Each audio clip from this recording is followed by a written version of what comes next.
우리가 예수 그리스도를 믿을 때에 예수 그리스도 안에서 우리에게 허락된 복이 말할 수 없이 큰 복이 있습니다. 찬송가 429장은 우리가 받은 복이 얼마나 큰지 우리 보고 세어보라고 합니다. 1절에 세상 모든 풍파 너를 흔들어 약한 마음 낙심하게 될 때에 내려주신 복을 세어라. 주의 크신 복을 내가 알리라. 받은 복을 세어보아라. 크신 복을 내가 알리라. 받은 복을 세어보아라. 크신 복을 내가 알리라. 이렇게 찬양합니다. 사랑하는 교우 여러분, 우리가 받은 복이 어떤 복입니까? 오늘 본문에서 바울 사도는 바로 그 복 이야기를 하고 있습니다. 사도 바울은 그것을 하늘에 속한 신령한 복이라고 우리들에게 전하고 있습니다. 하늘에 속한 신령한 복은 그러면 어떤 복입니까? 이 복이 얼마나 놀라운지 바울 사도는 본문에서 마치 폭포수처럼 뜨거운 마음으로 예수 그리스도 안에서 허락된 복을 쏟아내고 있습니다. 우리는 가끔 그런 말을 하지요. 누가 속사포처럼 막 이야기를 하면 아이고 숨 넘어가겠네. 쉬엄쉬엄 얘기해. 나 안 도망가. 오늘 본문이 그렇습니다. 우리말 한글 번역에는 이 말씀이 여러 문장으로 마침표로 이렇게 끊어져서 되어 있지만 사실 원문에 보면 바울 사도는 이 긴 문장 전체를 14절까지 마침표가 없이 전체를 하나의 문장으로 쓰고 있습니다. 하늘에 속한 신령한 복이 무엇인지 전하려고 하는 그 사도의 뜨거운 마음을 우리는 느낄 수가 있게 됩니다. 오늘 그 복을 여러분들과 함께 세어보고 또한 확인해 보기를 원합니다. 성도가 받은 복이 무엇인지 오늘 본문은 세 가지로 우리들에게 전해줍니다. 첫 번째는 하나님의 택하심을 받았다 하는 사실입니다. 창조주 하나님은 세상을 지으시기 전에 영원한 계획을 품으셨고 우리가 아직 세상에 존재하기도 전에 하나님께서 우리를 택하기로 작정하셨다고 하는 사실입니다. 하나님의 이 택하심을 우리는 우리 경험의 테두리 안에서 우리 인간의 이성의 테두리 안에서 이해하려고 하고 설명하려고 하면 우리는 그것을 제대로 설명해낼 길이 없습니다. 하지만 하나님께서 선포하시고 계시하신 진리이기에 우리는 그것을 겸손히 받아들입니다. 우리가 그러면 누구이기에 하나님의 택하심을 받습니까? 우리가 뭘 했기에 하나님께서 우리를 택하셨습니까? 우리는 우리가 먼저 하나님을 택할 수 있는 존재가 아닙니다. 허물과 죄로 죽어있는 사람은 스스로 무엇을 택할 수 없습니다. 더구나 하나님의 택하심을 받기에 합당한 존재도 아닙니다. 이미 하나님의 의의 기준에 합당한 인생은 이 세상에 아무도 없다고 성경은 증거하고 있습니다. 우리는 거룩하지도 않고 흠이 없는 인생들도 아닙니다. 우리에게 하나님께서 기뻐하실 무슨 열매가 있어서 자격이 되어서 조건이 되어서 그것 때문에 하나님께서 우리를 택하신 것이 아닙니다. 그런데 하나님은 우리를 택하시기로 작정하셨습니다. 하나님은 도대체 어떤 기준으로 우리를 택하신 것입니까? 무엇을 보고 우리를 택하신 것입니까? 오늘 성경에 보니까 하나님의 택하신 그 기준이 우리에게 있지 않고 하나님 그분에게 있습니다. 하나님의 기뻐하시는 뜻을 따라서 택하셨다고 오늘 말씀은 우리들에게 전해줍니다. 이 말은 우리들 안에 어떤 자격이나 조건이 있어서 택하신 것이 아니라고 하는 것입니다.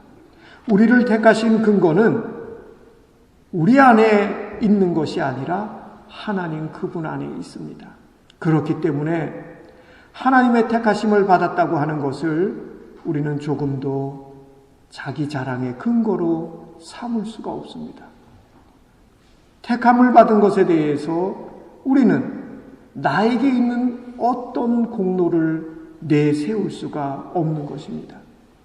하나님의 택하심은 우리에게 있는 어떤 조건을 보고서 베풀어진 그러한 것이 아니기 때문에, 하나님의 사랑이 우리에게 있는 어떤 자격이 되어서 베풀어진 것이 아니기 때문에, 그렇기 때문에 우리는 주님 안에서 안도할 수 있습니다. 우리는 그렇기 때문에 흔들릴 수 없는 믿음의 확신을 갖게 됩니다. 하나님의 사랑은 조건에 의해서 이리 바뀌고 저리 뒤집히는 사랑이 아니라고 하는 믿음의 확신을 우리는 가질 수 있게 됩니다. 우리의 자격과 조건을 초월해서 오직 하나님 그분께서 택하시겠다고 하는 그 뜻하심 가운데에 이루어진 사랑이기 때문입니다.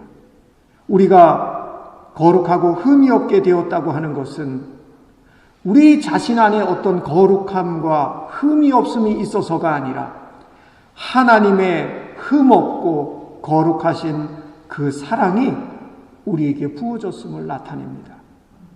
성도의 자존감은 바로 이러한 하나님의 사랑 위에 서 있습니다. 이 사랑을 통해서 하나님은 우리가 자라나가기를 원하십니다.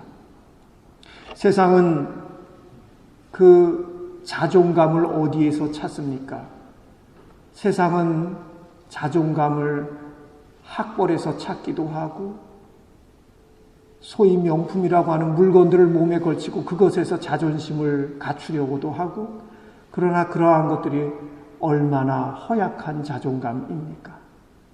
그 안에서부터 다른 것으로는 채워질 수 없는 자존감이 없기 때문에 그러한 것으로 사람들이 자존감을 메꿔보려고 하는 것이 아닙니까? 성도의 자존감은 흔들릴 수 없는 하나님의 사랑 위에 서 있습니다. 하나님은 바로 우리가 그 사랑 안에서 성장해 가기를 원하십니다. 우리로 하여금 하나님의 형상이신 그리스도를 닮은 그 삶을 살아가도록 하나님은 우리들을 향한 구원의 뜻을 가지고 계십니다. 성도가 받은 두 번째 복은 자녀로 삼아 주셨다고 하는 것입니다. 하나님께서 여러분을 택하신 것은 종으로 삼기 위해서가 아닙니다. 하나님께서 여러분을 택하신 것은 여러분을 자녀로 삼으시기 위함입니다. 자녀에게는 자녀만이 가질 수 있는 특권이 있습니다. 그것은 무엇보다도 성경이 증거하는 바와 같이 하나님 앞에 나아갈 수 있게 되었다고 하는 것입니다. 종은 주인 앞에 자기 마음대로 나아갈 수가 없습니다. 종은 왕 앞에 자기 원할 때에 자기 마음대로 나아갈 수가 없습니다. 하지만 자녀는 그렇지 않죠. 왕의 자녀는 왕 앞에 나아갈 때에 두려움 없이 나아갈 수 있습니다. 왜냐하면 아버지이기 때문입니다. 아버지 앞에 나아갈 수 있는 것은 자녀에게 허락된 특권입니다. 선하고 자비로우신 창조주 하나님께서 여러분의 아버지이십니다. 세상 모든 만물을 주관하시는 그분이 여러분의 아버지이십니다. 이 복을 여러분 모두가 받아 누리고 있습니다. 이 복이 너무나 크기 때문에 하나님의 자녀가 됨으로 인해서 우리는 내려놓아야 할 것도 있음을 보게 됩니다. 아버지이신 하나님의 성품에 합당하게 변화되어 가야 할 그러한 책임이 우리에게 있습니다. 그것은 무거운 책임이 아니라 그것은 영광스러운 책임입니다. 자녀에게만 허락된 영광스러운 특권입니다. 성령의 변화시키시는 역사에 순종하여 우리들 안에 있는 죄악된 모습들이 하나씩 없어져 가야 하는 것이지요. 예수 믿는데도 성질도 믿기 이전과 그대로요. 예수 믿는데도 죄의 습관도 그 이전과 그대로요. 사는 방식도 이전과 그대로요. 예수를 믿는다 하면서 가치관과 인생관도 그대로이면 그것은 우리를 자녀 삼아주신 하나님의 뜻이 아닙니다. 여러분이 받은 복은 하나님께서 택하시고 자녀 삼아주신 것이 또한 전부가 아닙니다. 오늘 성경에 보니까 또 다른 복이 있는데 그것은 하나님의 구원의 경륜을 바라보는 새로운 세상에 대한 그러한 비전입니다. 이것이 성도가 받은 세 번째 복입니다. 여러분, 우리가 이 땅에 살아갈 때에 사람이 꿈이 없이 살아간다고 하는 것, 소망이 없이 살아간다고 하는 것보다 힘든 일이 없습니다. 꿈과 소망이 있는 사람에게는 새롭게 허락되는 그 하루가 가슴 뜨겁게 다가오지만 아무런 꿈과 소망이 없는 사람들에게는 새로의 나에게 주어진 새로운 하루가 버거운 짐이 될 뿐입니다. 하나님은 여러분을 그분의 상속자와 기업으로 삼으시고 온 세상을 위한 하나님의 계획을 알게 해주셨습니다. 그것은 그리스도 안에서 하늘과 땅에 있는 모든 것이 연합되는 것입니다. 본문 10절에 하나님의 계획은 때가 차면 하늘과 땅에 있는 모든 것을 그리스도 안에서 그분을 머리로 하여 통일시키는 것이라고 우리들에게 전해줍니다. 하나님은 그분이 계획하시고 이끌어 가시는 구원 역사의 비전을 알게 하셨습니다. 그래서 성도들은 비전의 사람이요 꿈의 사람들입니다. 하나님께서 이루어 가실 구원 역사의 비전을 품고 살아가는 사람들이 성도입니다. 그 꿈이 있고 하나님께서 허락해 주신 비전이 있기 때문에 우리는 기도 가운데 깨어 있고 그 하나님 나라의 소망을 품고서 우리는 이 땅에서 살아갑니다. 그리스도 안에서 그렇게 하나님은 모든 만물이 연합되는 것을 우리에게 꿈으로 주셨습니다. 그래서 하나님이 이루시고 완성하실 새로운 세상에 대한 비전을 품은 꿈의 사람들로 저와 여러분들은 하나님 앞에 서 있습니다. 바울 사도는 에베소서 이 편지를 쓸 때에 지금 감옥에 그 스스로는 갇힌 몸이 되어 있습니다. 하지만 그 스스로는 감옥에 갇혀 있지만 하나님께서 알게 해주신 새로운 세상에 대한 비전을 바울 사도는 보고 있습니다. 지금 그의 몸은 밖을 나갈 수 없지만 세상이 창조되어지기 이전에 되어진 일을 믿음 안에서 바라보고 있으며 하나님의 때에 이루어질 구원 역사의 미래의 완성을 또한 내다보고 있습니다.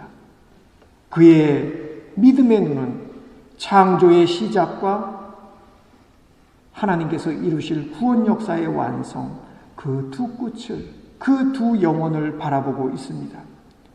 사랑하는 교우 여러분, 우리는 무엇을 보면서 살아가고 있습니까?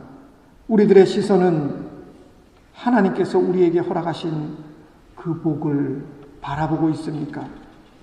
세상이 시작되기 전에 우리를 아시고 우리를 택하신 그 놀라우신 그 복을 우리는 누리고 있습니까? 우리에게 자랑할 것이 없고 아무런 공로와 자격이 없음에도 불구하고 우리를 택하셨을 뿐만이 아니라 자녀로 삼아주신 그 복을 누리면서 믿음의 삶을 살아가고 있습니까? 이 세상을 어떻게 주장해 가시고 이끌어 가실지 그 새로운 세상에 대한 비전을 알게 하신 그 복을 우리는 품고 있습니까? 낙심하게 될 때에 받은 복을 세우고하라. 이 찬송의 가사처럼 예수 그리스도 안에서 허락된 그 복을 우리는 보고 있습니까? 우리가 받은 그 복을 알 때에 우리는 지금보다 훨씬 다른 삶을 살아갈 수 있습니다.